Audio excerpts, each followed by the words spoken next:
இலக்கை நோக்கி டுவர்ட் த கோல். இந்த நிகழ்ச்சிக்கு உங்களை அன்புடன் வரவேற்கிறோம்.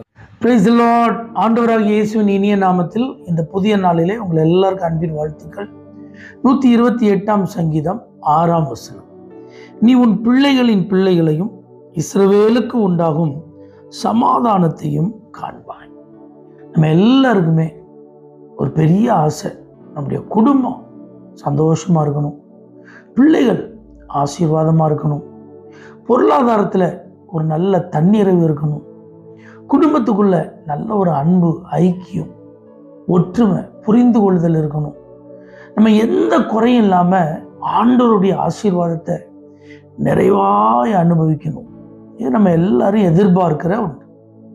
நல்லா புரிஞ்சுக்கோங்க, இந்த உலகத்தில் நீங்கள் அனுபவிக்க வேண்டிய உலக ஆசீர்வாதங்கள் எல்லாவற்றோடும் நீங்கள் செய்ய வேண்டிய ஒரு ஆவிக்குரிய செயல், ஒரு ஸ்பிரிச்சுவல் எக்ஸசைஸும் இணைந்திருக்கிறது.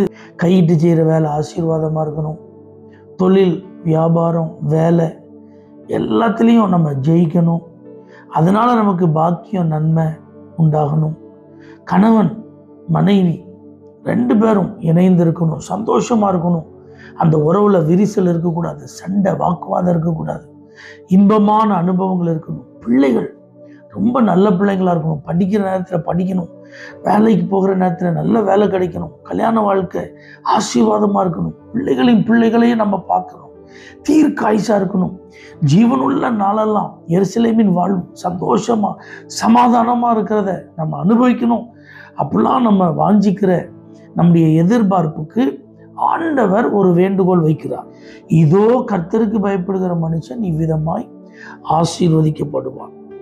கர்த்தருக்கு பயந்து அவருடைய வழிகளில் நடக்கிறவன் எவனோ அவன் பாக்கியவானாயிருப்பான். அப்போ இந்த உலக ஆசீர்வாதத்தை நம்ம முழுமையாக அனுபவிக்கணும் அப்படின்னா கர்த்தர் சொல்கிற வார்த்தை, எனக்கு பயந்து நட. அது கணவனாக இருந்தாலும் சரி, மனைவியாக இருந்தாலும் சரி, தகப்பனாக இருந்தாலும் சரி, தாயாக இருந்தாலும் சரி, மகனாக இருந்தாலும் சரி, மகளாக இருந்தாலும் சரி, மருமகனாக இருந்தாலும் சரி, மருமகளாக இருந்தாலும் சரி, பேரனாக இருந்தாலும் சரி, பேத்தியாக இருந்தாலும் சரி, ஃபேமிலி, அந்த ரிலேஷன்ஷிப்பில் வர்ற எல்லாருக்குமே ஆண்டவர் கொடுக்குற ஒரு கட்டளை. எல்லாரும் நம்ம எப்படி நடக்கணும்? கர்த்தருக்கு பயந்து நடக்கணும், அவருடைய வழிகளிலே நம்ம நடக்கணும். அப்போ வேதத்திற்கு அதிக முக்கியத்துவம் கொடுத்து ஆண்டவர் விரும்புகிறது எது, ஆண்டவர் வெறுப்பது எது, நம்ம எப்படி நடந்தா அது கர்த்தருக்கு பயப்படுகிறத வெளிப்படுத்தும்.